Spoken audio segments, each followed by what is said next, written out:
ನಮಸ್ಕಾರ. ಏಷ್ಯಾನೆಟ್ ಸುವರ್ಣ ನ್ಯೂಸ್ನ ವಿಶೇಷ ಜಾತಕ ಫಲ ಕಾರ್ಯಕ್ರಮಕ್ಕೆ ಸ್ವಾಗತ.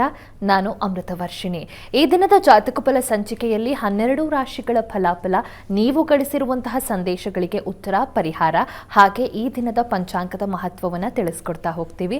ತಿಳಿಸ್ಲಿಕ್ಕೆ ನಮ್ಮೊಟ್ಟಿಗೆ ಜ್ಯೋತಿಷಿಗಳಾದ ಶ್ರೀಕಂಠ ಶಾಸ್ತ್ರಿಗಳಿದ್ದಾರೆ. ಮೊದಲಿಗೆ ಅವರನ್ನ ಕಾರ್ಯಕ್ರಮಕ್ಕೆ ಸ್ವಾಗತಿಸಿಕೊಳ್ಳೋಣ. ಶಾಸ್ತ್ರಿಗಳೇ ನಮಸ್ತೆ, ಕಾರ್ಯಕ್ರಮಕ್ಕೆ ಸ್ವಾಗತ. ನಮಸ್ಕಾರಗಳು. ಶಾಸ್ತ್ರಿಗಳೇ, ಈ ದಿನ ಸೋಮವಾರದ ಪಂಚಾಂಗದ ವಿಶೇಷತೆಯನ್ನು ನೀವು ವೀಕ್ಷಕರಿಗೆ ತಿಳಿಸ್ಕೊಡೋದಾದ್ರೆ? ಶ್ರೀ ಗುರುಭ್ಯೋ ನಮಃ. ಹರಿ ಓಂ. ಮೂರ್ತಿತ್ವೇ ಪರಿಕಲ್ಪಿತ ಶಶಿಭೃತೌ ವರ್ತ್ಮಾ ಪುನರ್ಜನ್ಮನ ಮಾತ್ಮೇತ್ಯಾತ್ಮವಿದಾಂ ಕೃತುಶ್ಚೇತಂ ಭರ್ತಾ ಅಮರ ಜ್ಯೋತಿಷಾಂ ಲೋಕಾನಾಂ ಪ್ರಳಯೋದ್ಭವ ಸ್ಥಿತಿ ವೇಭಶ್ಚಾನೇಕದಾಯ ಶರಿದೌ ವಾಚನ್ನ ಸದ್ದದಾತನೇಕ ಕಿರಣ ತ್ರೈಲೋಕ್ಯ ದೀಪೋ ರವಿಃ. ಸಮಸ್ತ ವೀಕ್ಷಕರಿಗೆ ಶುಭೋದಯ, ಶುಭ ಬೆಳಗು. ಈ ದಿನದ ಸಂದೇಶಗಳನ್ನು ಪರಿಶೀಲಿಸುವ ಪೂರ್ವದಲ್ಲಿ ಹೊತ್ತಿನ ಪಂಚಾಂಗವನ್ನು ಗಮನಿಸಿಕೊಳ್ಳೋಣ. ಶ್ರೀ ಪರಾಭವನಾಮ ಸಂವತ್ಸರ, ದಕ್ಷಿಣಾಯಣ, ವರ್ಷ ಋತು, ಶ್ರಾವಣ ಮಾಸ, ಶುಕ್ಲ ಪಕ್ಷವಾಗಿದೆ. ಈ ದಿವಸ ಸೋಮವಾರವಾಗಿರತಕ್ಕಂಥದ್ದು. ದ್ವಾದಶಿ ತಿಥಿ, ಪೂರ್ವಾಷಾಢ ನಕ್ಷತ್ರ. ಈ ದಿವಸ ಸೋಮವಾರವಾಗಿದೆ. ಶ್ರಾವಣ ಸೋಮವಾರ, ಶ್ರಾವಣ ಶುಕ್ರವಾರ, ಶ್ರಾವಣ ಶನಿವಾರ, ಶ್ರಾವಣ ಸೋಮವಾರ, ಹೀಗೆ ಶ್ರಾವಣ ಮಾಸದಲ್ಲಿ ಅನೇಕ ವಾರಗಳು ಅತ್ಯಂತ ಶುಭಪ್ರದ ಅಂತ ನಮಗೆ ಈಗಾಗಲೇ ಮನಸ್ಸಿಗೆ ಬಂದಿದೆ. ಶ್ರಾವಣ ಸೋಮವಾರದಲ್ಲಿ ಈಶ್ವರ ಸನ್ನಿಧಾನಗಳಲ್ಲಿ ವಿಶೇಷವಾದ ಪೂಜೆಗಳು ನೆರವೇರುತ್ತೆ. ಶ್ರಾವಣ ಮಾಸ ಹೀಗೆ ಒಂದು ತಪಸ್ಸಿಗೆ ಮತ್ತು ಅರಿವು ಅರ್ಥ ಮಾಡಿಕೊಳ್ಳಿಕ್ಕೆ, ಪರಮಾತ್ಮನನ್ನು ಅರ್ಥ ಮಾಡಿಕೊಳ್ಳಿಕ್ಕೆ, ಅರಿವು ಅಂತಂದರೆ ಏನೋ ನಾನು ನನ್ನ ಬಳಿ ಇರ್ತಕ್ಕಂಥ ಕಾರನ್ನು ರಿಪೇರಿ ಮಾಡ್ತೀನಿ, ಸ್ಕೂಟ್ರ್ ರಿಪೇರಿ ಮಾಡ್ತೀನಿ, ಅಥವಾ ಇನ್ನೇನೋ ಮನೇಲಿ ವೈರೋ ಬಲ್ಪೋ ಕೆಟ್ಟೋಗಿದೆ ಅದನ್ನು ರಿಪೇರಿ ಮಾಡ್ತೀನಿ, ಇದು ಲೌಕಿಕದ್ದು, ಇದು ಬೇಕು. ಆದರೆ ಇದಕ್ಕಿಂತ ಬಹಳ ಮುಖ್ಯವಾಗಿ ಪರಮಾನಂದ ಕೊಡ್ತಕ್ಕಂಥದ್ದು ಅಲೌಕಿಕ ವಿದ್ಯೆ. ಯಾವುದನ್ನು ಆತ್ಮಜ್ಞಾನ ಅಂತೀವೋ, ಏನೂ ಇಲ್ಲ ಅಂದರೂ ನೆಮ್ಮದಿಯನ್ನು ಕಳ್ಕೊಳ್ಳಲ್ವೋ ಆ ವಿದ್ಯೆ, ಅದು ಉಂಟಾಗಬೇಕು. ಅದು ಈ ಶ್ರಾವಣ ಮಾಸದಲ್ಲಿ ಸಾಧ್ಯವಾಗುತ್ತೆ. ಶ್ರವಣ, ಮನನ, ನಿಧಿಧ್ಯಾಸ ಅಂತ 3 ಹಂತಗಳಿದ್ದಾವೆ ಉಪನಿಷತ್ತುಗಳಲ್ಲಿ ಹೇಳ್ತಾರೆ. ಈ ಶ್ರಾವಣ ಮಾಸ ಈ 3ಕ್ಕೂ ಒಂದು ರೀತಿಯ ರಹದಾರಿ, ರಸ್ತೆ, ಹೈವೇ ಇದ್ದ ಹಾಗೆ, ಹೈವೇ ರಸ್ತೆ ಇದ್ದ ಹಾಗೆ. ಶ್ರಾವಣ ಮಾಸದಲ್ಲಿ ನಾವು ಈ 3 ಶ್ರಾವಣ ಮಾಸದಲ್ಲಿ ಶ್ರವಣ, ಕೇಳ್ಮೆಯೇ, ವಿಷ್ಣುವಿನ ಸ್ಮರಣೆ, ವಿಷ್ಣುವಿನ ನಾಮಸ್ಮರಣೆ, ಅಥವಾ ಅವನ ಉಪನ್ಯಾಸಗಳು, ಇತರೆ ಯಾವುದೇ ಭಗವದ್ಗೀತಾ ಚಿಂತನೆ, ವಿಷ್ಣು ಸಹಸ್ರನಾಮ ಚಿಂತನೆ, ರಾಮಾಯಣ ಪಾರಾಯಣ, ಈ ಥರದ್ದು ಯಾವುದೂ ಕೇಳ್ಮೆಯಿಂದ ಭಗವಂತನ ಕಡೆಗೆ ಹೋಗೋದು. ಮತ್ತು ಶ್ರವಣ ಮನನ, ಕೇಳಿದ್ದನ್ನು ಹಾಗೆ ಮನಸ್ಸಿನಲ್ಲಿ ನಾವು ಅದನ್ನು ಹಾಗೆ ಮೆಲುಕು ಹಾಕುವುದು. ಮನಸ್ಸಿನಲ್ಲಿ ಪದೇ ಪದೇ ಅದನ್ನೇ ಮನಸ್ಸಿಗೆ ತಂದುಕೊಳ್ತಕ್ಕಂಥದ್ದು. ಆ ರಾಮರ ಗುಣಗಳನ್ನು, ರಾಮರು ಆ ನಡೆ, ಅವರ ಒಂದು ನಿಲುವು, ಅವರ ಧರ್ಮ ಪ್ರಜ್ಞೆ, ಅವರು ಸಂದಿಗ್ಧ ಪರಿಸ್ಥಿತಿಗಳಲ್ಲಿ ಅವರು ಇದ್ದಂತಹ, ಅವರು ಎದುರಿಸಿದ ರೀತಿ, ಇವುಗಳನ್ನು ಮನಸ್ಸಿಗೆ ತಂದುಕೊಳ್ತಕ್ಕಂಥದ್ದು. ಇದು ಮನನ ಮಾಡ್ತಕ್ಕಂಥದ್ದು. ಕೃಷ್ಣನ ಬಗ್ಗೆನೂ ಅಷ್ಟೇ. ಕೃಷ್ಣ ತೆಗೆದುಕೊಂಡಂತಹ ನಿಲುವು, ಅವನ ಪ್ರೀತಿ, ಅವನ ಲೋಕವಿಶ್ವಾಸ, ಲೋಕಪ್ರೀತಿ, ಕಾರುಣ್ಯ, ಇವುಗಳನ್ನೆಲ್ಲ ಸ್ಮರಣೆಗೆ ತಂದುಕೊಳ್ಳೋದು. ನೀವು ಯಾವುದೇ ಭಗವಂತ ಪರಮೇಶ್ವರ ಇಡೀ ಬ್ರಹ್ಮಾಂಡವನ್ನು ಉಳಿಸಲಿಕ್ಕೆ ವಿಷವನ್ನು ತೆಗೆದುಕೊಂಡ ಹಾಗೆ ನಮ್ಮ ಕಹಿಗಳೆಲ್ಲ ಅವನ ಗುಣಗಾನವನ್ನು ಹೇಳ್ಕೊಳ್ಳೋದ್ರಿಂದ ಮನಸ್ಸಿನಲ್ಲಿ ಅದನ್ನೇ ಸ್ಮರಣೆ ಮಾಡಿಕೊಳ್ತಕ್ಕಂಥದ್ದು. ಇದು ಸದಾಕಾಲ ಮನನ ಶ್ರವಣ, ಮನ, ನಿಧಿಧ್ಯಾಸ ಅಂತಂದರೆ ಅದರಲ್ಲಿ ಮತ್ತೆ ಬೇರೆ ಇಲ್ಲ, ಭಗವಂತನ ಹೊರತಾಗಿ ಇನ್ನೇನೂ ಇಲ್ಲ, ನಾನು ಕೂಡ ಅದರಲ್ಲೇ ಸೇರಿಬಿಟ್ಟಿದ್ದೀನಿ ಅಂತಕ್ಕಂಥ ಒಂದು ಔನ್ನತ್ಯದ ಸ್ಥಿತಿ. ಇದೆಲ್ಲ ನೋಡಿ, ಇದು ಅನುಭವಕ್ಕೆ ಬರೋದು ಬಹಳ ಕಷ್ಟ. ಉಪನ್ಯಾಸಗಳಲ್ಲೋ ಉಪನಿಷತ್ತುಗಳಲ್ಲೋ ಇವುಗಳನ್ನೆಲ್ಲ ಓದ್ಕೋತೀವಿ, ಆದರೆ ಈ ಹಂತ ತಲುಪೋದು ಬಹಳ ಕಷ್ಟ. ಹೀಗಾಗಿ ಶ್ರವಣ ಮನನಗಳ ಮೂಲಕ ಅದು ಮಾಡ್ತಾ ಅವರಿಗೆ ಹೇಳಲಿಕ್ಕೂ ಆಗದ, ವಿವರಿಸಲಿಕ್ಕಾಗದ ಪರಿಸ್ಥಿತಿಯನ್ನು ತಾನು ಅನುಭವಿಸ್ತಾರೆ. ಅದು ಪರಮಾನಂದ ಅಂತ. ಅದು ರಮಣ ಮಹರ್ಷಿಗಳಿಗೆ ಸಾಧ್ಯವಾಗುತ್ತೆ. ಅವರು ಹಾಗಿದ್ದವರು. ಯಾವುದೊಂದನ್ನು ಎಲ್ಲವೂ ಆತನೇ ಆಗಿರುವಾಗ, ಎಲ್ಲವೂ ಅದರೊಳಗೆ ಲೀನವಾಗಿರುವಾಗ ಇನ್ನೇನಿದೆ, ಬೇರೆ ಇನ್ನೇನು ಇಲ್ಲ ಅಂತ ಅನಿಸ್ಲಿಕ್ಕೆ ಶುರುವಾಗುತ್ತೆ. ಈ ಸ್ಥಿತಿ ಬಹಳ ದೊಡ್ಡದು. ಅದಕ್ಕೆ ಹೋಗಲಿಕ್ಕೆ ಶ್ರಾವಣ ಮಾಸದ ಇಂತಹ ಪೂಜೆಗಳು, ಪ್ರಾರ್ಥನೆಗಳು, ಉಪದೇಶಗಳು, ಉಪನ್ಯಾಸಗಳೆಲ್ಲ ಸಹಾಯ ಮಾಡ್ತವೆ. ಹೀಗಾಗಿ ಶ್ರಾವಣ ಮಾಸದಲ್ಲೆಲ್ಲ ಆ ಶ್ರವಣ ಆ ಭಗವಂತನ ಸಂಕೀರ್ತನೆಗಳನ್ನು ಕೇಳ್ತಕ್ಕಂಥದ್ದು, ಅನುಭವಿಸ್ತಕ್ಕಂಥದ್ದು, ಆಲಿಸ್ತಕ್ಕಂಥದ್ದು ಇವುಗಳನ್ನು ಮಾಡೋದರಿಂದ ನಮಗೆ ಆ ಒಂದು ಸ್ಥಿತಿ, ಆ ದಾರಿ, ನಾವು ಅದರಲ್ಲಿದ್ದರೆ, ಆ ದಾರಿಯಲ್ಲಿದ್ದರೆ ಮಾರ್ಗಸ್ಥೋ ನಾವು ಸೀದತಿ ಅಂತ. ದಾರಿ ಇದ್ದವನು ಬೇರೆ ಕಡೆಗೆ ಹೋಗಲ್ಲ. ಇದು GPS ಥರ ಅಲ್ಲ. ಅದಾದರೂ ಎಲ್ಲಿ ಹೋಗಿ ತಲುಪ್ತೀವಿ, ಆ GPS ಹಾಕ್ಕೊಂಡಾಗ ಎಲ್ಲಿ ಹೋಗಿ ತಲುಪ್ತೀವಿ, ಒಂದೊಂದು ಸಲ ಎಡವಟ್ಟು ಮಾಡಿ ಇನ್ನೆಲ್ಗೋ ಕರ್ಕೊಂಡು ಹೋಗ್ಬಿಡೋ ಸಾಧ್ಯತೆ ಇರುತ್ತೆ. ಆದರೆ ಇದು ಹಾಗಲ್ಲ, ನಿಶ್ಚಯವಾದ ಗುರಿ ಇದೆ. ಅಲ್ಲಿಗೆ ಹೋಗ್ಲಿಕ್ಕೆ ದಾರಿ ಇವುಗಳ ಮೂಲಕ ಹೇಗೋ ಈಗ ಶಿವ ಸಂಕೀರ್ತನೆ ಮಾಡ್ತಿರೋ, ಶಿವಪೂಜೆ ಮಾಡ್ತಿರೋ, ವಿಷ್ಣು ಪ್ರಾರ್ಥನೆ ಮಾಡ್ತಿರೋ, ಯಾವುದಾದ್ರೂ ಸರಿ, ಆನಂದದ ಗುರಿ ಏನಪ್ಪ ಅಂದರೆ ಆನಂದ.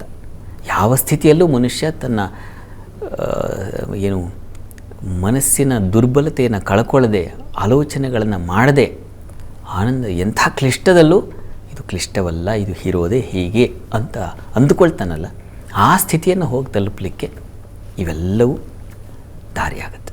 ಹೀಗಾಗಿ ಶ್ರಾವಣ ಮಾಸದಲ್ಲಿ ಕಾಲವನ್ನು ವ್ಯರ್ಥ ಮಾಡದೆ, ಹರಣ ಮಾಡದೆ, ಭಗವತ್ ಚಿಂತನೆಯಲ್ಲಿ, ಸತ್ಕಾರ್ಯಗಳಲ್ಲಿ, ಸಜ್ಜನರ ಸಂಘದಲ್ಲಿ ಹೀಗೆ ಸಮಯವನ್ನು ನಾವು ವಿನಿಯೋಗ ಮಾಡಬೇಕು.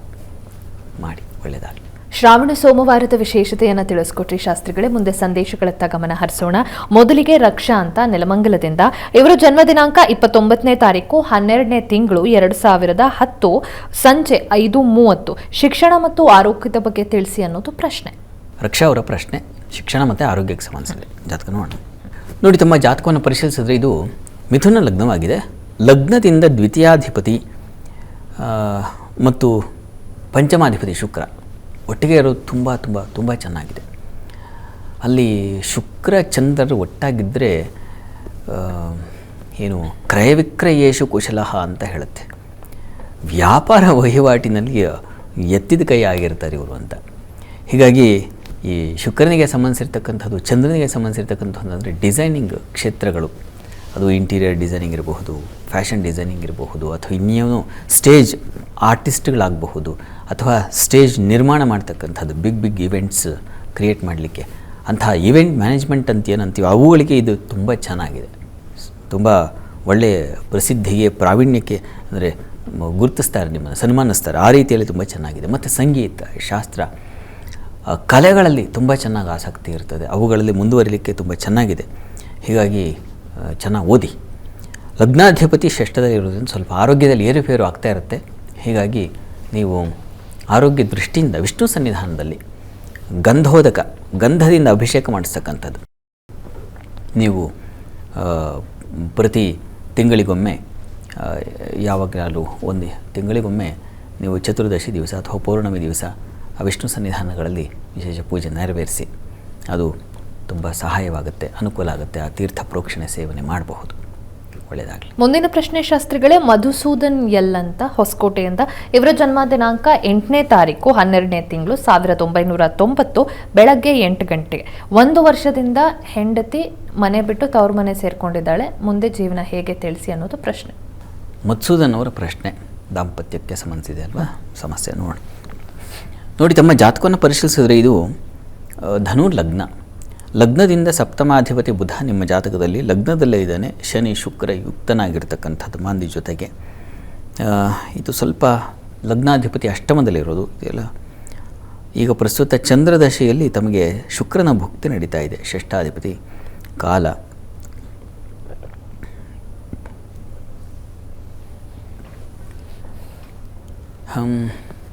ಸದ್ಯಕ್ಕೆ ನಿಮಗೆ ಕಾಲ ಪರಿಸ್ಥಿತಿ ಶುಕ್ರ ಗೋಚಾರದಲ್ಲೂ ಸ್ವಲ್ಪ ವೀಕ್ ಆಗಿರೋದ್ರಿಂದ ಈಗ ನಿಮಗೆ ಸ್ವಲ್ಪ ತೊಂದರೆ ಉಂಟಾಗ್ತಾ ಇದೆ. ಇದಕ್ಕೆ ಪರಿಹಾರ ಏನು ಅಂತಂದರೆ, ದೊಡ್ಡವ್ರ ಜೊತೆಗೆ ಒಂದು ಸಲ ಕೌನ್ಸಿಲಿಂಗೋ ಅಥವಾ ಇನ್ನೇನು ಆಪ್ತ ಸಮಾಲೋಚನೆ ಅಂತೀವಲ್ಲ, ಆ ರೀತಿಯಲ್ಲಿ ಒಂದು ತಿಳಿವನ್ನು ಕೊಟ್ಟು ವಾಪಸ್ ಕರ್ಕೊಂಬರ್ತಕ್ಕಂಥದ್ದು ಒಳ್ಳೆಯದು. ನಿಮಗೆ ಸೆಪ್ಟೆಂಬರ್ 2ನೇ ವಾರದ ನಂತರದಲ್ಲಿ ಒಂದು ಬಲ ಬರುತ್ತೆ. ಆಗ ಪ್ರಯತ್ನ ಮಾಡಿ. ಪ್ರಯತ್ನಕ್ಕೆ ಫಲ ಸಿಗುವ ಸಾಧ್ಯತೆಗಳು ಹೆಚ್ಚಾಗಿದೆ. ಬಹಳ ಮುಖ್ಯವಾಗಿ ವಿಷ್ಣು ಸನ್ನಿಧಾನದಲ್ಲಿ ಒಂದು ಲಕ್ಷ್ಮೀನಾರಾಯಣ ಹೃದಯ ಪಾರಾಯಣ ಅದನ್ನು ಮಾಡಿಸಿ ಆನಂತರದಲ್ಲಿ ಪ್ರಯತ್ನ ಮಾಡಿ. ಏಕೆಂದರೆ ಭಗವತ್ ಕೃಪೆ ಉಂಟಾದ ಮೇಲೆ ಅದರ ಪ್ರಸಾದವನ್ನು ತೊಗೊಂಡು ಹೋಗಿ ಕೊಡಿ. ಈ ಥರ ಪೂಜೆ ಮಾಡಿಸಿದೆ. ಯಾಕೆ ಅಂತಂದರೆ ಈ ರೀತಿಯಲ್ಲಿ ವೈಮನಸ್ಸಿಂದ ಇರೋದು ಒಳ್ಳೆಯದಲ್ಲ ಅಂತ ಒಂದು ವಿನಂತಿ ಮಾಡಿ, ಈಗ ಏನಾಗಿದೆ, ಅವ್ರ ಮೇಲೂ ಇವ್ರ ಕೀಳು, ಅವ್ರದ್ದೇನೋ ಸಮಸ್ಯೆಗಳಿರುತ್ತೆ. ಗಂಡು ಹೆಣ್ಣಿನ ಈ ಮೇಲು ಕೀಳು ಅವುಗಳೆಲ್ಲ ಅಹಂಕಾರ ಮೊದಲು ಹೋಗಬೇಕು. ವಿನಮ್ರತೆಯಿಂದ ನಾವು ವರ್ತಿಸಬೇಕು. ಕೆಲವೊಮ್ಮೆ ಹೆಣ್ಣುಮಕ್ಕಳು ಹಾಗೆ ವಿಪರೀತವಾದ ಒಂದು ಪ್ರದರ್ಶನ, ಅಹಂಕಾರವೋ ಇನ್ನೇನೋ ಒಂದು ಮೊಂಡುತನ ಇರುತ್ತೆ. ಅದನ್ನು ನಿವಾರಿಸೋದು ಭಗವತ್ ಕೃಪೆಯಿಂದ. ಹೀಗಾಗಿ ಈ ಒಂದು ಲಕ್ಷ್ಮೀನಾರಾಯಣ ಹೃದಯ ಪಾರಾಯಣ ಮಾಡಿಸೋದ್ರಿಂದ ಅದರ ಪ್ರಸಾದವನ್ನು ಹಾಲು ಜೇನು ಅಭಿಷೇಕ ಮಾಡಿಸಿ ಅದಕ್ಕೆ ನೈವೇದ್ಯ ಮಾಡಿರ್ತಕ್ಕಂಥದ್ದನ್ನು ಪ್ರಸಾದ ಕೊಡಿ, ತಿನ್ನಿಸ್ಲಿ. ಅದನ್ನು ತಿನ್ನೋದ್ರಿಂದ ಅವರಿಗೊಂದು ಮನಸ್ಸಿನಲ್ಲಿ ಒಂದು ಆ ವಿಕಾರವೆಲ್ಲ ಹೋಗಿ ಒಂದು ಶಾಂತತೆ ಏರ್ಪಾಡಾಗುತ್ತೆ. ಪ್ರತಿ ವಾರ ಈ ಅಭಿಷೇಕಾದಿಗಳನ್ನು ಮಾಡಿಸೋದು ಒಳ್ಳೆಯದು. ಅವರು ಬರಲಿ ಬಿಡಲಿ, ನೀವು ಮಾಡಿಸಿ ಅದನ್ನು ಒಂದು 12 ವಾರಗಳ ಕಾಲ ಅಭಿಷೇಕವನ್ನೇ ಹಾಲು ಜೇನಿನ ಅಭಿಷೇಕ ಮಾಡಿಸಿ ವಿಷ್ಣು ಸನ್ನಿಧಾನದಲ್ಲಿ ಅದರ ತೀರ್ಥ ಸೇವನೆ ಮಾಡಿ ಅಲ್ಲಿ ಪ್ರಾರ್ಥನೆ ಮಾಡಿಕೊಳ್ಳಿ ಮನಸಾರೆ. ಮನಸ್ಸು ಬದಲಾಗುವ ಸಾಧ್ಯತೆಗಳು ಹೆಚ್ಚಾಗಿರುತ್ತೆ. ಸೆಪ್ಟೆಂಬರ್ ಅಂತ್ಯದ ವೇಳೆಗೆ ಅನುಕೂಲ ಆಗೋ ಸಾಧ್ಯತೆ ಇದೆ. ಪ್ರಯತ್ನ ಒಂದು ಸಲ ಕೊನೆಯ ಪ್ರಯತ್ನ ಅಂತ ಒಂದು ಮಾಡಬೇಕು.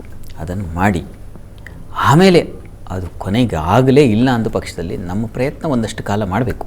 ಒಂದು 6 ತಿಂಗಳು ನೀವು ಪ್ರಯತ್ನಿಸಿ, ಆಮೇಲೆ ಒಂದು ನಿರ್ಣಯಕ್ಕೆ ಯೋಚನೆ ಮಾಡೋಣ. ಒಳ್ಳೆಯದಾಗಲಿ. ಮುಂದಿನ ಪ್ರಶ್ನೆ ಶಾಸ್ತ್ರಿಗಳೇ, ದೀಪಿಕಾ ಅಂತ ಬೆಂಗಳೂರಿಂದ. ಇವರ ಜನ್ಮ ದಿನಾಂಕ 29ನೇ ತಾರೀಕು 10ನೇ ತಿಂಗಳು 2001 ಸಂಜೆ 4 ಗಂಟೆ 5 ನಿಮಿಷ. ವಿವಾಹದ ಬಗ್ಗೆ ತಿಳಿಸಿ ಅನ್ನೋದು ಪ್ರಶ್ನೆ. ದೀಪಿಕಾ ಅವರ ಪ್ರಶ್ನೆ ಅದು ವಿವಾಹಕ್ಕೆ ಸಂಬಂಧಿಸಿದೆ. ಜಾತಕ ನೋಡೋಣ. ನೋಡಿ, ತಮ್ಮ ಜಾತಕವನ್ನು ಪರಿಶೀಲಿಸಿದ್ರೆ ಇದು ಮೀನ ಲಗ್ನವಾಗಿದೆ. ಲಗ್ನದಿಂದ ಸಪ್ತಮ ಸ್ಥಾನ, ವಿವಾಹದ ಬಗ್ಗೆ ತಮ್ಮ ಪ್ರಶ್ನೆ. ಸಪ್ತಮ ಸ್ಥಾನದ ಅಧಿಪತಿ ಬುಧ ಬಲಿಷ್ಠನಾಗಿದ್ದಾನೆ, ಉಚ್ಚ ಸ್ಥಾನದಲ್ಲಿ ತುಂಬ ಚೆನ್ನಾಗಿದೆ. ಶುಕ್ರನ ಜೊತೆಗಿದ್ದಾನೆ, ಇರಲಿ ಪರವಾಗಿಲ್ಲ. ಅಲ್ಲಿ ಶುಕ್ರನಿಗೆ ನೀಚಭಂಗ ರಾಜಯೋಗ ಬಂದುಬಿಟ್ಟಿದೆ. ಅಲ್ಲಿ ಶಾಸ್ತ್ರಿ ಗಾನ ವಿನೋದ ಹಾಸ್ಯ ರಸಿಕ ಶುಕ್ರೇ ಸಚಂದ್ರಾತ್ಮಜೆ ಅಂತ ಹೇಳುತ್ತೆ. ಶುಕ್ರನು ಚಂದ್ರನ ಆತ್ಮಜನಾಗಿರ್ತಕ್ಕಂಥ ಬುಧನ ಜೊತೆಗೆ ಸೇರಿಬಿಟ್ಟಿದ್ರೆ ಅವರು ನಾಟ್ಯಶಾಸ್ತ್ರದಲ್ಲಿ, ಹಾಡು ಸಂಗೀತ ಶಾಸ್ತ್ರದಲ್ಲಿ, ಸಾಹಿತ್ಯ ಸಂಗೀತ ಇವುಗಳಲ್ಲಿ ಅವರು ಮೂರ್ಧನ್ಯ ಸ್ಥಿತಿ ತಲುಪ್ತಾರೆ ಅಂತ ತಾವು ಗೊತ್ತಿಲ್ಲ, ಹಾಡ್ತಿರೋ ಇಲ್ವೋ.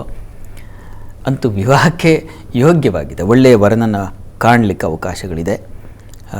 ನಿಮಗೆ ಕಲೆನೂ ತುಂಬ ಚೆನ್ನಾಗಿದೆ. ಹಾಗಾಗಿ ಅದನ್ನು ನೋಡಿದ ತಕ್ಷಣ ನನಗೆ ಮೊದಲಿಗೆ ಈ ಬುಧ ಶುಕ್ರ ಗುರು ಇವರೆಲ್ಲ ಎಲ್ಲಿದ್ದಾರೆ ಅಂತ ಅನಿಸುತ್ತೆ. ಅದು ನೋಡಿದ ಮೇಲೆ ಎಷ್ಟು ಪ್ರಾವೀಣ್ಯತೆ ಕೊಟ್ಬಿಡ್ತಾರೆ ಈ ಗ್ರಹಗಳು. ಸ್ವಲ್ಪ ಸ್ಟಡಿ ಮಾಡಿಬಿಟ್ರೆ ಅಥವಾ ಸ್ವಲ್ಪ ಅದರ ಕಡೆಗೆ ಅಧ್ಯಯನ ಮಾಡಿದ್ರೆ ಅನ್ನೋ ಒಂದು ಥಾಟ್ ಬಂದುಬಿಡುತ್ತೆ.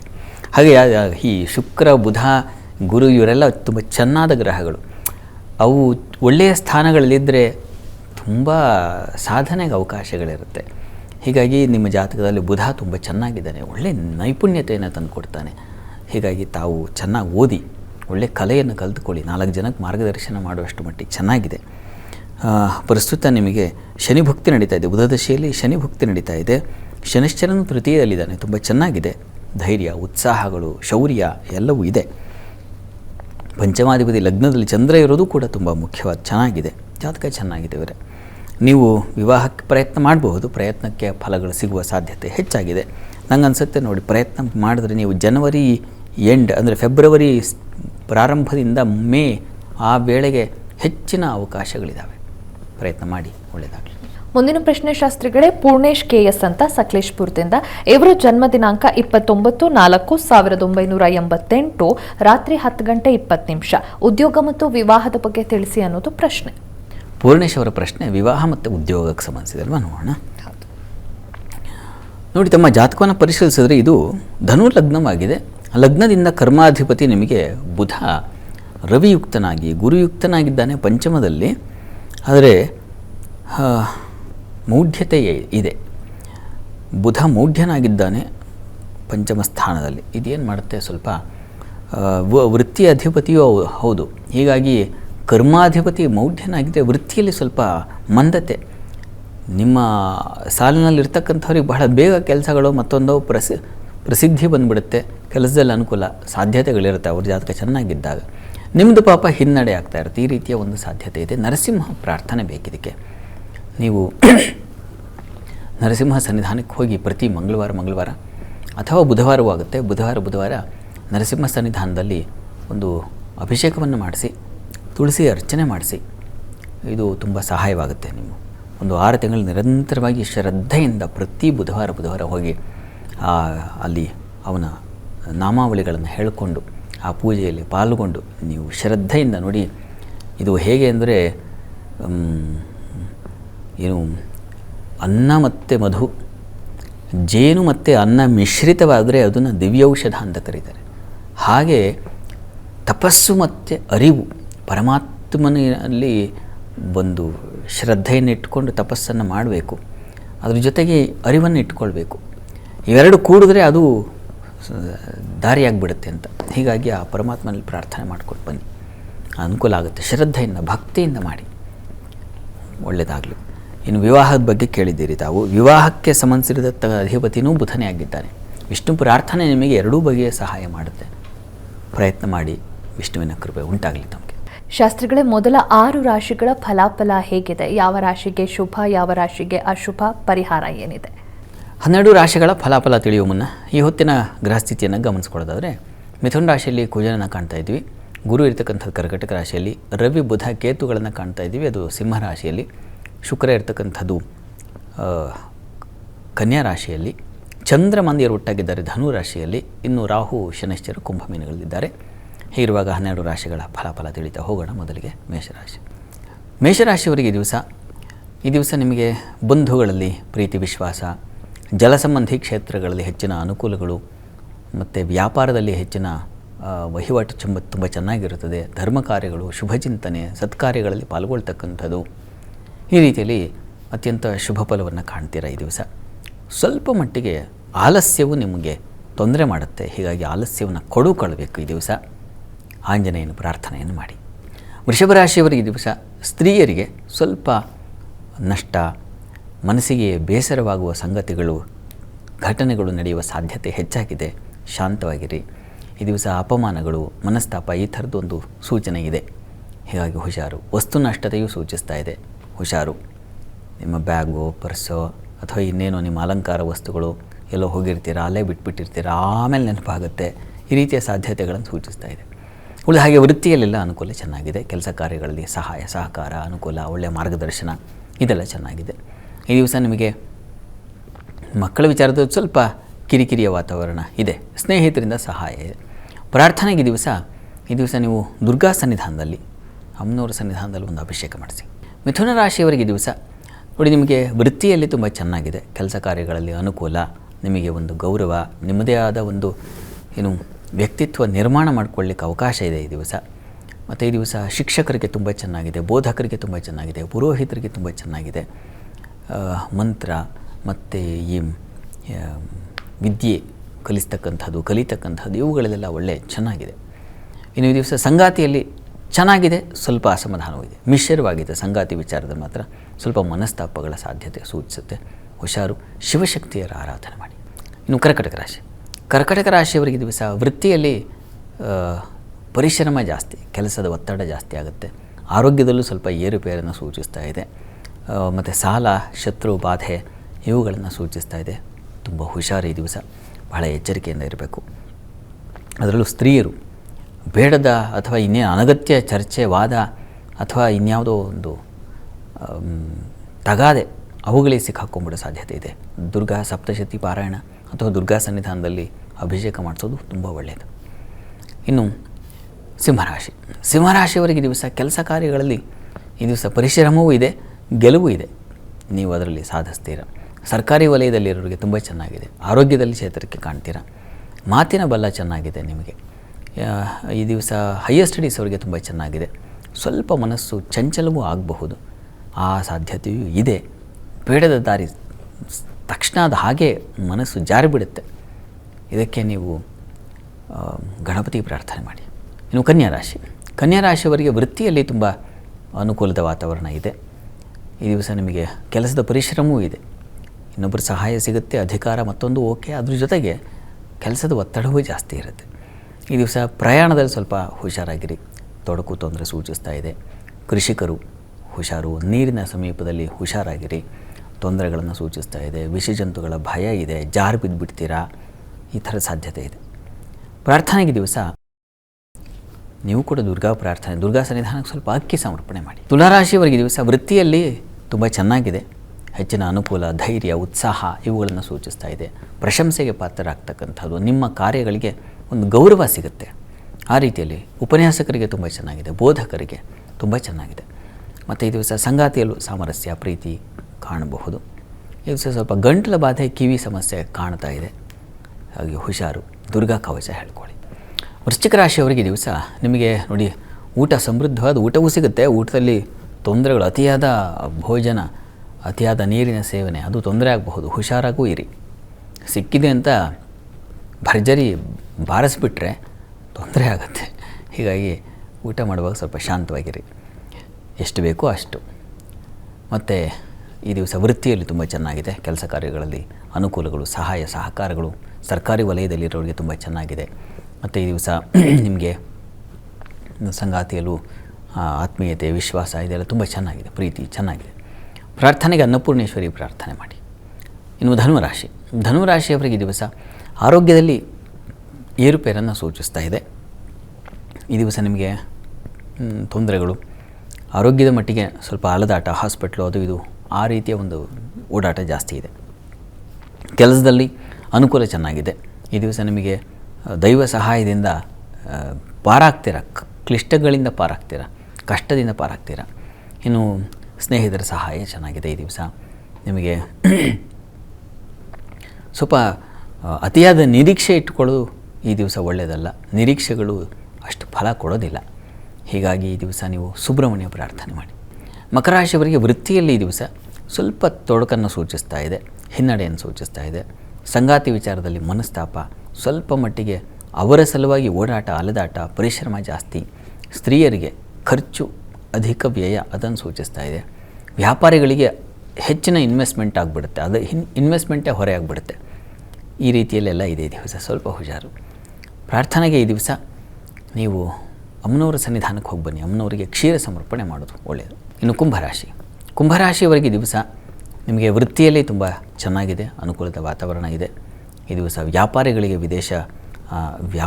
ವಿಶೇಷ ಲಾಭ, ವಿದೇಶ ವಹಿವಾಟಿನ ಅನುಕೂಲಗಳು, ಸಹಕಾರಗಳು, ವಿದೇಶ ಪ್ರಯಾಣದಲ್ಲಿ ಅನುಕೂಲಗಳು ಇದೆಲ್ಲ ತುಂಬ ಚೆನ್ನಾಗಿದೆ. ಮತ್ತು ಒಳ್ಳೆಯ ಹಿತಚಿಂತನೆ, ಉತ್ತಮರ ಒಂದು ಮಾರ್ಗದರ್ಶನ ಇದೆಲ್ಲ ತುಂಬ ಚೆನ್ನಾಗಿದೆ. ಸಂಗಾತಿಯಲ್ಲೂ ಸಾಮರಸ್ಯ, ಪ್ರೀತಿ ಚೆನ್ನಾಗಿದೆ.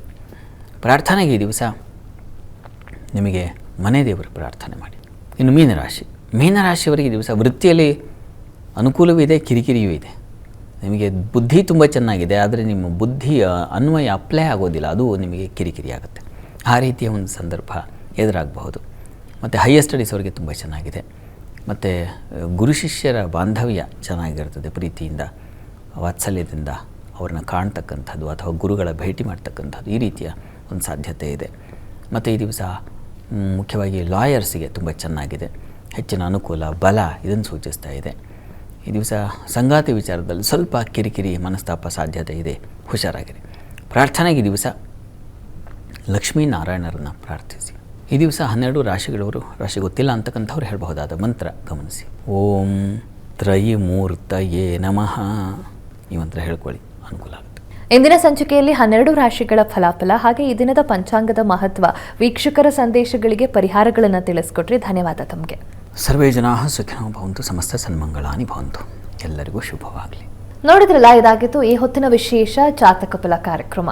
ನೇರ, ದಿಟ್ಟ, ನಿರಂತರ ಸುದ್ದಿಗಾಗಿ ನೋಡ್ತಾ ಇರಿ ಏಷ್ಯಾನೆಟ್ ಸುವರ್ಣ ನ್ಯೂಸ್.